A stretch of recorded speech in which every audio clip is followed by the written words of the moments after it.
Yang pasti kita berpesan kepada pemerintah, jangan sering nyalain hujan. Ya, kualat nanti Anda. Jangan nyalain Bogor ya Pak ya? Ya, karena satu-satu yang pakai sholat itu minta hujan. Secara maksimal untuk mengatasi dan minimalisir dampak dari genangan air ataupun banjir ini, sampai dini hari pun kami masih terus berupaya mengatasi genangan ataupun banjir ini.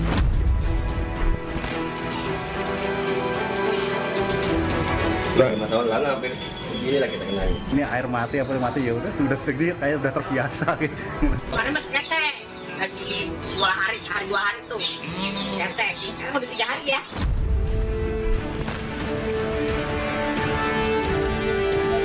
Kami sudah ada usulan tentang rehabilitasi. Salah satu diantaranya adalah yang menyangkut dari sumber adanya banjir tahunan ini. Nah, misalnya pembangunan waduk dan lain sebagainya. Tentu itu akan kita teruskan.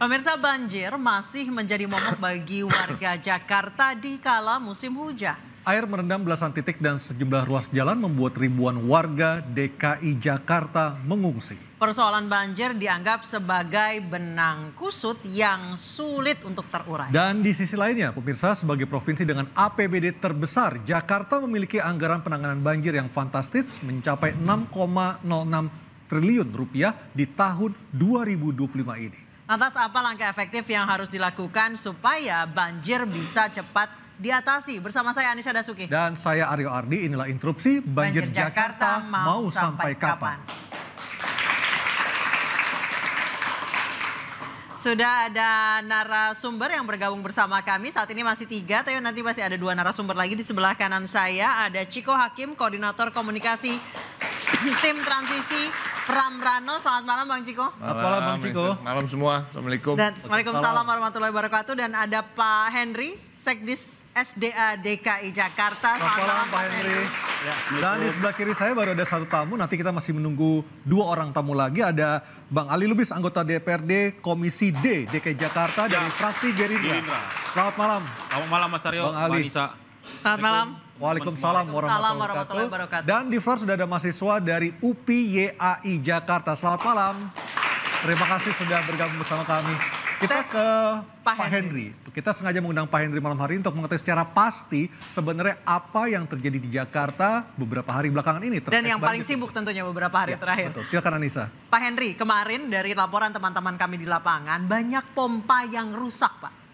Pompa permanen yang rusak, kemudian teman-teman di lapangan ini sudah beberapa jam berada di tempat yang banjir.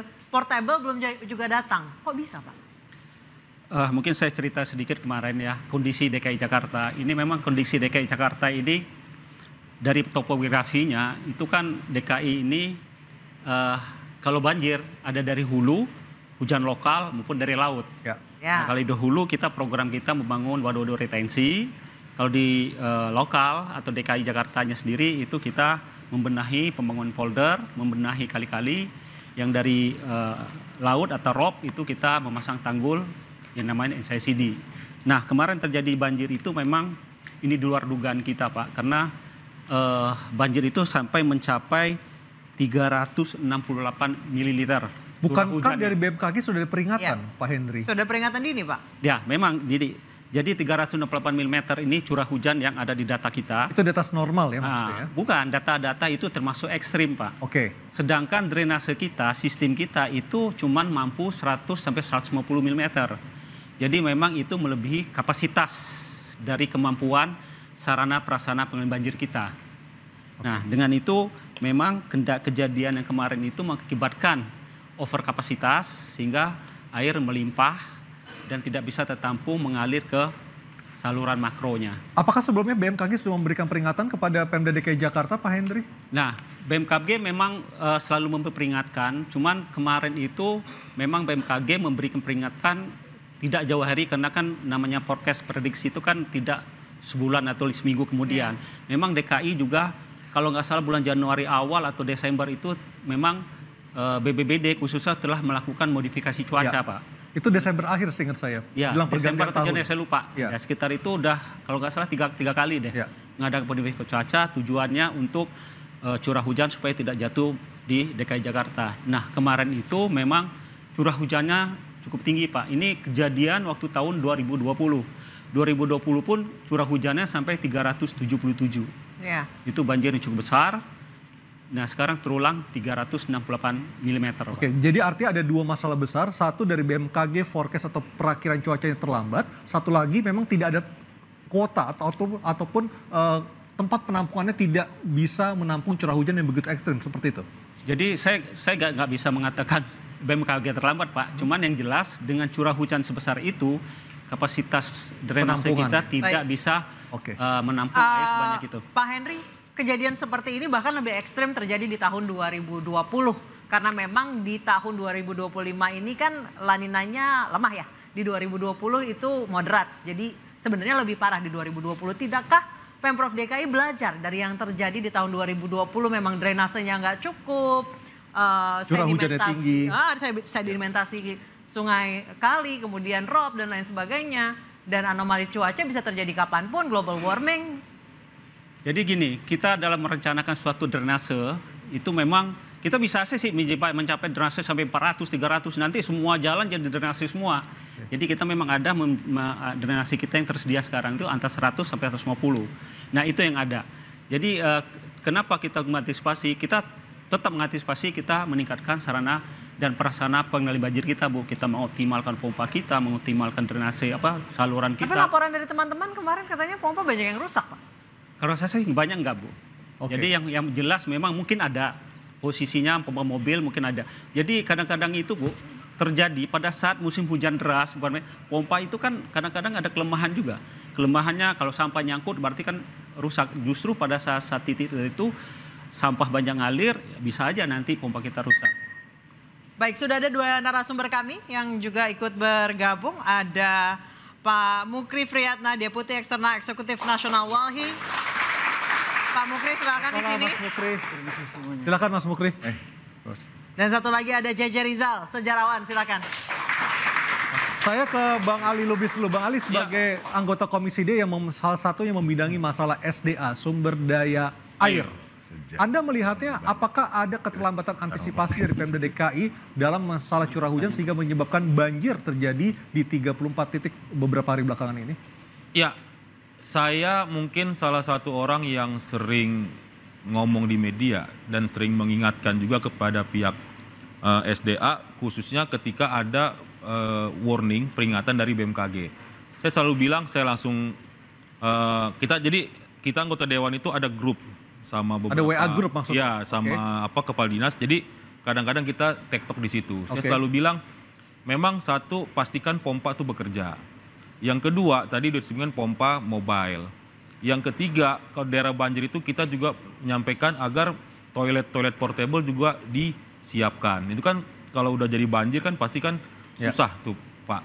Yang kedua, saya selalu mengingatkan juga kesiapan-kesiapan seperti ini termasuk soal PJLP-nya. Artinya petugas di lapangannya kan harus standby juga. Nah, kita selalu menyampaikan berulang-ulang itu baik di media maupun langsung. Tapi lagi-lagi memang kalau bicara banjir Jakarta kan PR, Pak ya. Artinya dari zaman dulu siapapun gubernurnya namanya banjir sama macet itu menjadi PR besar. Nah, yang menarik adalah soal banjir ini. Pertama saya kalau soal penanganan banjir saya mengapresiasi lah. Sudah cukup maksimal artinya soal penanganan banjir.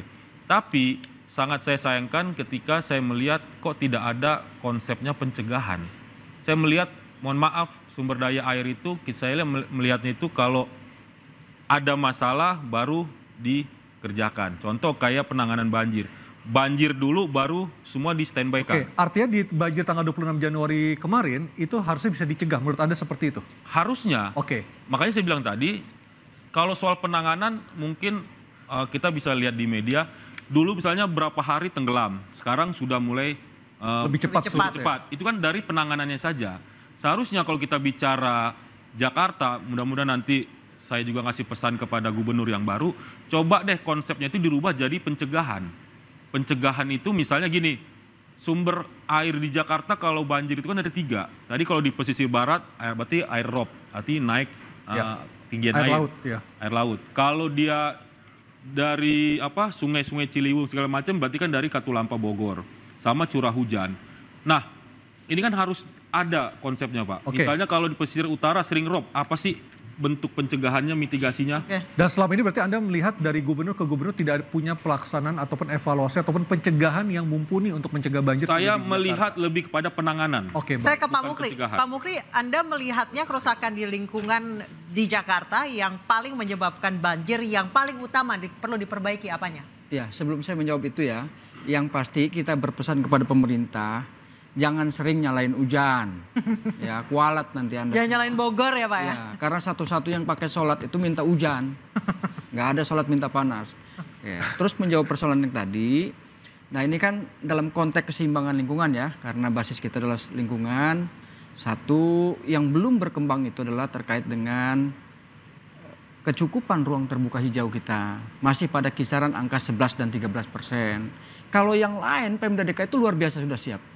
Ya, terkait konteks kebijakannya, contingency planningnya sudah ada. Tetapi kalau nggak didukung dengan kebijakan contoh seperti tata ruang tadi, penyiapan ruang terbuka hijau juga nggak akan pengaruh. Nah selama ini kan kemudian saling beralibi bahwa ini karena ada kiriman air dari atas.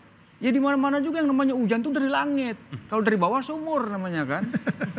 Seperti itu. Jadi jangan ngarang-ngarang maksud saya. Sekarang kita harus mengakui dengan kesadaran bahwa ada soal. Ini contoh. Teknis yang paling teknis sekali, ini dari zaman Hong Blehong kok nggak beres-beres, baru dipasang trotoar, dikeduk lagi gitu ya. Itu tapi Mas Mukri, kita spesifik untuk membahas banjir tanggal 26 Januari kemarin. Dari pandangan Walhi, analisa Walhi, apa yang menyebabkan banjir itu terjadi? Selain karena memang curah hujannya tinggi ekstrim ya? Betul. Ya karena nggak ada daerah tangkapannya, nggak ada daerah serapannya. Sungai masih bermasalah, memang kita dilintasi oleh 13 sungai besar ya di DKI Jakarta. Nah, sebagian cara mengatasi untuk menjawab banjir itu di beton-beton. Makanya kalau bagian komunitas Ciliwung tuh yang ada seperti di Condet, dia cenderung mengembalikan kayak seperti zaman dulu. Karena di situ ada tempat-tempat parkir air. Naturalisasi ya, bukan normalisasi. Bukan betonisasi. Ya. Itu yang diharapkan oleh komunitas juga. Karena ada kisahnya dulu bagaimana caranya orang Bogor bisa sampai ke Jakarta kan pakai rakit. Ada terminal-terminalnya tuh tempo hari, tempat mereka berhenti. Itulah yang sedang digagas oleh komunitas Ciliwung. Supaya kalaupun kita tidak mampu menjawab secara maksimal, paling tidak ada upaya untuk minimalisir persoalan banjir ini. Nah yang paling penting kita berharap sekarang ini tambahlah sebisa mungkin kecukupan ruang terbuka hijaunya. Nah ini juga berkaitan, coba kalau kita mau jujur, benar nggak ada efeknya? Dampak reklamasi pantai itu. Dia menghambat laju airnya. Mau kemana dia nendang balik. Baik, saya ke Bang Ciko. Yes. Bang Ciko, walaupun katanya hujan di saat Imlek itu artinya rezeki, tapi bukan berarti banjir ya. Kalau misalnya dari Pramrano, nanti rencana utama untuk penanggulangan banjir apa? Naturalisasi kah? Polder, sistem polder kah? Atau mungkin sumur resapan lagi? Mungkin semua yang disebut itu termasuk dalam apa yang akan dilakukan oleh Mas Pram dan Bang Dul. Termasuk juga yang disampaikan dari rekan kita dari Walhi ya. Terkait dengan ruang terbuka hijau. Ya, kita akan memenuhi prasyarat itu ya ke 30% ya kalau nggak salah. Dan itu udah menjadi targetnya Mas Pram dan Bang Dul. Dan Mas Pram dan Bang Dul karena berasal dari PDI Perjuangan, Ibu Megawati Soekarno Putri hanya menitipkan 2 hal terkait dengan ruang terbuka hijau dan bagaimana untuk merawat taman-taman di Jakarta. Apakah nanti artinya akan ada pembongkaran Bang Ciko? Enggak, karena memang sebenarnya aset-aset tanah yang idle yang bisa digunakan untuk kembali untuk menambah ruang terbuka hijau itu sudah cukup. Tapi kan tentunya itu juga terkait anggaran. Nanti Bung Ali Lubis lah itu yang ngatur-atur di DPRD bagaimana kita bisa kerjasama. Artinya nih semua membutuhkan kerjasama yang erat dari semua stakeholder yang ada ya, dari Pemprov, DPRD, teman-teman dari NGO, ya kan, civil society, dan juga masyarakat. Kita bicara soal edukasi juga, bukan menyalahkan, tapi juga dengan kejadian-kejadian yang sering terjadi ini, apakah masih wise untuk tinggal di bantaran kali, ya kan?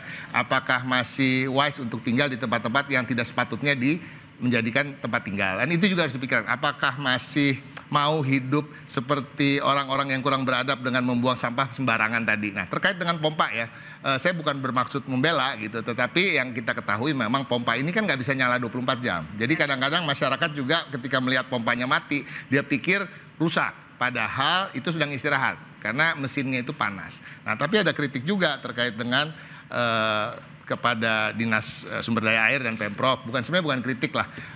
Sering kita didengungkan bahwa kita punya 5.000 pompa, tapi kan bukan itu yang mau kita dengar sebenarnya. Kapasitasnya berapa? Oke. Ya kan? Lebih ke sana. Dan jadi terkait dengan tadi Bung Ali Lubis sampaikan terkait pencegahan, kita sepakat, tapi ini kita akan lebih menjadi suatu program yang sustain. Jadi dari antisipasi, yaitu pengerukan kali itu jangan juga dilakukan hanya ketika menjelang musim hujan, tetapi juga selama musim kemarau. Dan masyarakat kalau melihat itu juga punya ketenangan, minimal pemerintahnya ada effort untuk bagaimana menanggulangi banjir. Baik, berdasarkan sejarah, katanya Jakarta itu memang tempat berkumpulnya air dan memang sebagian besar berada di bawah permukaan laut. Nanti kita bertanya seperti apa sejarah Jakarta ke Bang Jaja Rizal, saya tetap di interupsi.